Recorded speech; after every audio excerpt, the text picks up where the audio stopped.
नागपूर शहराबाहेरून मौदा, कामठी, पारशिवनी, सावनेर, कळमेश्वर आणि हिंगणा या 6 तालुक्यांना जोडणारा एक नवीन आउटर रिंग रोड तयार करण्याचा प्रस्ताव शासनाच्या विचाराधीन आहे। या प्रस्तावित रिंग रोडवर 4 ठिकाणी ट्रक अँड बस टर्मिनल विकसित केले जाणार आहे। मात्र या प्रकल्पासाठी दिल्या जाणाऱ्या अत्यंत कमी मोबदल्यामुळे 6 तालुक्यातील शेतकरी सध्या तीव्र संभ्रमात आणि चिंतेत आहेत। रामटेकचे भूसंपादन अधिकारी तथा उपविभागीय अधिकाऱ्यांनी 18 मे 2026 रोजी नोटीस जारी करून पारशिवनी तालुक्यातील केरडी, वाघोली, बोरी, सिंगोरी, खेडी यांसह अनेक ग्रामपंचायतींमध्ये हरकती आणि सूचना मागवल्या आहेत। संपादित जमीन नागपूर प्रदेश विकास प्राधिकरणाच्या नावे करावी लागणार असून त्यावर 25% वाढीव रक्कम देण्याचे नोटीसमध्ये नमूद आहे। या निकषांना केरडी येथील शेतकऱ्यांनी तीव्र विरोध दर्शवला असून जमिनीचे वाढलेले बाजार मूल्य आणि भविष्यातील व्यावसायिक स्वरूप विचारात घेऊन मोबदल्याचे फेर मूल्यांकन करावे, सक्तीची कारवाई करू नये आणि बाधित कुटुंबातील एका सदस्याला सरकारी नोकरी द्यावी अशी मागणी करत रामटेकच्या भूसंपादन अधिकाऱ्यांना उलट पत्र पाठवले आहे। या संदर्भात शेतकऱ्यांनी महसूल व पालकमंत्री चंद्रशेखर बावनकुळे यांना निवेदन देऊन संयुक्त बैठक घेण्याची मागणी केली आहे। परंतु महिना उलटूनही अद्याप कोणतीही ठोस कारवाई झाली नसल्याची माहिती किसान ब्रिगेडचे राहुल वानखेडे यांनी दिली आहे। आपल्या महाराष्ट्र राज्याचे मुख्यमंत्री देवेंद्रजी फडणवीस यांचा जो ड्रीम प्रोजेक्ट आहे न्यू नागपूर आणि त्यालगतचा जो आउटर रिंग रोड, याबद्दल आम्हाला काही दिवसापूर्वी वृत्तपत्राद्वारे जाहिरात माहीत झाली। त्यामध्ये बऱ्याच शेतकऱ्यांची शेती ही बाधित होत आहे याबद्दल आम्हाला वृत्तपत्राद्वारे माहिती मिळाली। पण तदनंतर काहीच काळात आम्हाला SDO कार्यालयामधनं पत्र मिळालं। त्यामध्ये असं होतं की आधीच्या शेतकऱ्यांची नावे आणि SDO कार्यालयात मिळालेल्या शेतकऱ्यांची नावे यामध्ये फार फरक होता। आणि नेमकं हा रोड कुठल्या शेतकऱ्यांना बाधित करणार आहे, नेमका रोड कोणाच्या शेतातून जाणार आहे, याबद्दल शेतकऱ्यांमध्ये बरेच गैरसमज आहे आणि एक चिंतेचे आणि तणावाचे वातावरण निर्माण झाले आहे शेतकऱ्यांमध्ये।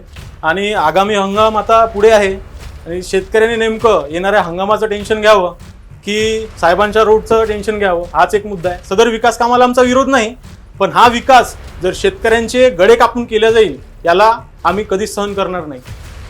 आमचं शासनाला एवढंच मागणं आहे की तुम्ही सदर प्रोजेक्टबद्दल सारासार शेतकऱ्याशी बैठक करून योग्यरित्या आणि त्या प्रोजेक्टबद्दल योग्य माहिती शेतकऱ्यांपर्यंत पोहोचवावी आणि योग्य ती तडजोड करून आम्ही बऱ्याच प्रतिनिधींकडे गेलो, पण कुठल्याही प्रकारची वाव आम्हाला प्रतिनिधींद्वारे मिळाली नाही। त्याचा आम्हाला खंत वाटतो आणि पुढ्या काही दिवसात जर शासनाने योग्य ती तडजोड केली नाही तर नक्कीच आता जे शक्तीपीठ आणि गडचिरोलीमध्ये जे परिस्थिती आहे ती परिस्थिती नागपूर जिल्ह्यामध्ये होऊ शकते, हे ते मी जाहीर करतो आणि शासनाने लवकरात लवकर याबद्दल उत्तर द्यावे ही अशी विनंती। धन्यवाद। माझं नाव सारंग झाडे, आम्ही पारशिवनी तालुक्याचा बाधित शेतकरी आहे। सुधाकर उमाळे, माजी सरपंच ग्रामपंचायत खेडी। मी खेडी येथील रहिवासी असून माझी शेती खेडी गावात आहे। आमच्या राज्याचे मुख्यमंत्री देवेंद्रजी फडणवीस यांनी न्यू नागपूर आणि आउटर रिंग रोड हा प्रकल्प एकाच वेळी प्रस्थापित केला आणि त्या रिंग रोडमध्ये ज्या लोकांची शेती जात आहे त्या लोकांना त्या शेतीचा मोबदला काय मिळणार याच्यासाठी सर्व शेतकरी भ्रमित आहेत।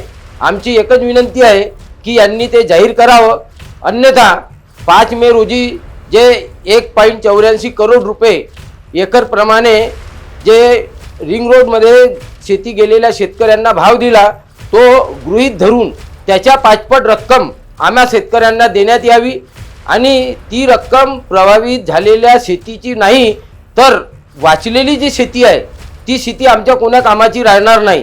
त्यामुळे सातबाऱ्यावर आहे तेवढ्या शेतीचा मोबदला त्या पटीनं देण्याची कृपा करावी आणि असं जमत नसेल तर हा प्रोजेक्ट दुसरीकडे कुणीकडे वळवून आमची शेती मोकळी करण्यात यावी अशी सर्व शेतकऱ्यांमार्फत आमची सर्वांची मागणी आहे। असं जर झालं नाही तर आम्हाला उद्या रस्त्यावर उतरावं लागेल, वेळ प्रसंगी मुख्यमंत्री साहेबाच्या घरी आंदोलन करावं लागेल, बावनकुळे साहेबाच्या घरी आंदोलन करावं लागेल। त्यानंतर आपल्या याच्यात 4 मंत्री आहे, गडकरी साहेब आहे, मुख्यमंत्री महोदय आहे, चंद्रशेखरजी बावनकुळे आहे आणि आशिषजी जयस्वाल आहे। 4 मंत्री इथं असून सुद्धा जर शेतकऱ्यांना दारोदारी भटकून याचा त्याच्या सहकार्य घ्यावं लागत असन याच्यापेक्षा दुर्दैवी गोष्ट कोणती म्हणावं ही एक बाब आहे। नमस्कार, मी ओमप्रकाश मोहनराव काकडे, राहणार वाघोली, तालुका पारशिवनी। आमच्या क्षेत्रात आउटर रिंग रोड म्हणून एक नवीन प्रोजेक्ट आलेला आहे, नागपूर आउटर रिंग रोड। या क्षेत्रात आमची भरपूरशा शेतकऱ्यांची जमीन गेलेली आहे।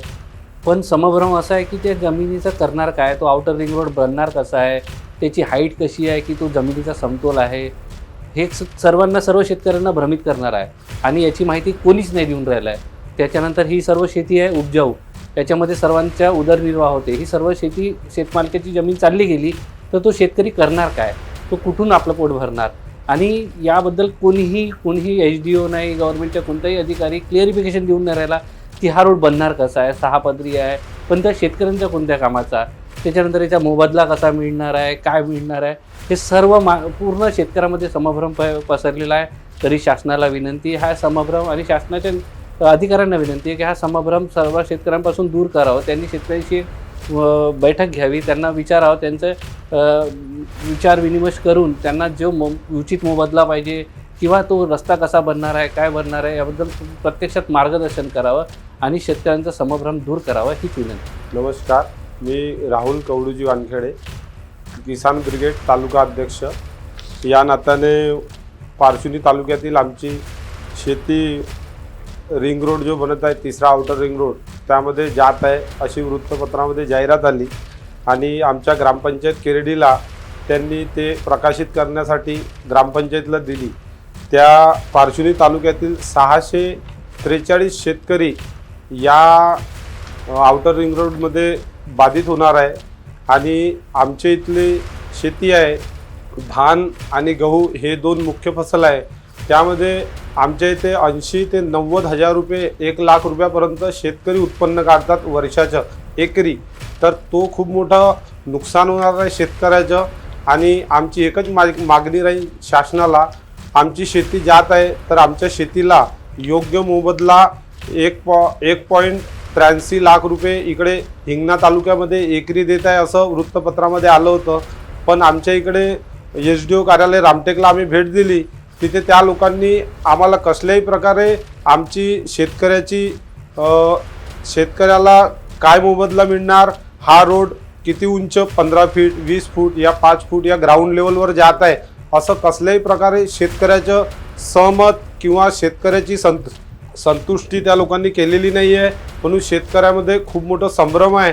आणि मी किसान ब्रिगेड तालुका अध्यक्ष या नात्याने हे सांगू इच्छितो की आमच्या क्षेत्रामध्ये शेतकऱ्यांसोबत होत असलेला अन्याय आम्ही कधीही सहन करणार नाही.